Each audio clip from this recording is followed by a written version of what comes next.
जय श्रीराम।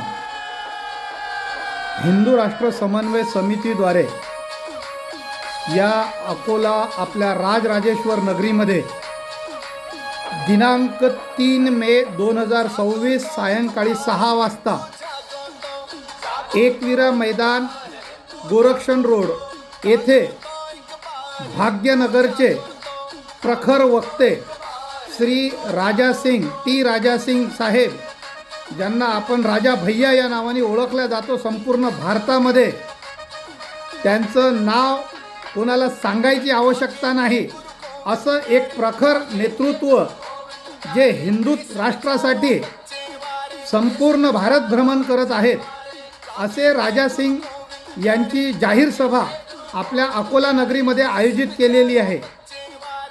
या कार्यक्रमासाठी माझी सर्वांना विनंती एवढीच आहे की या कार्यक्रमाला आपले सर्व तरुण तरुणी जास्तीत जास्त संख्येने या कार्यक्रमाला उपस्थित राहणं गरजेचं आहे। कारण आजचा जो काळ आहे, या काळामध्ये आपली बहीण, आपली पत्नी, आपली आई यांना जर आपल्याला सुरक्षित बघायचं असेल येणाऱ्या काळामध्ये, तर आपल्याला या संबोधनाच्या कार्यक्रमामध्ये, या सभेमध्ये आपल्याला येणं अत्यंत आवश्यक आहे। कारण आताचा जो काळ आहे, या काळामध्ये आपल्या बहिणींना, मुलींना ज्या पद्धतीनं हे लोक ट्रॅप करत आहेत, कॅफेच्या माध्यमातून त्यांचे व्हिडिओ बनवल्या जात आहेत। आपण आताच TCS कंपनीचं बघितलं, आपण परतवाड्याचं बघितलं, आता कोल्हापूरचं बघितलं। आता सध्या जस्ट कालची गोष्ट आहे की अकोल्यातील एका जिहाद्याने हरियाणावरून एका मुलीला 8 महिन्यापासून गेमिंगच्या माध्यमातून, सोशल मीडियाच्या माध्यमातून ट्रॅप केलं। ते प्रकरण आता सध्या चालू आहे खदान पोलीस स्टेशनला।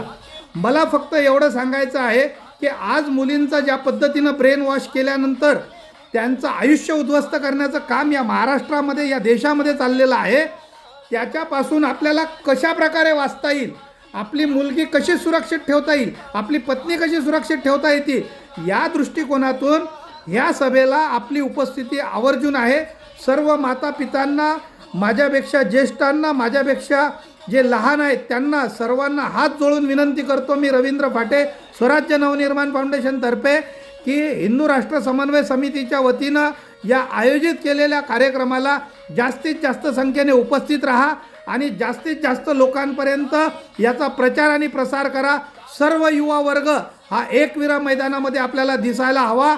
वेळ सायंकाळी ठीक 6 वाजता, दिनांक 3 मे 2026 रोजी आपण प्रत्यक्ष तिथं भेटूया आणि राजा भैयांचे विचार संपादन करूया। धन्यवाद। जय हिंद, जय महाराष्ट्र, जय भारत।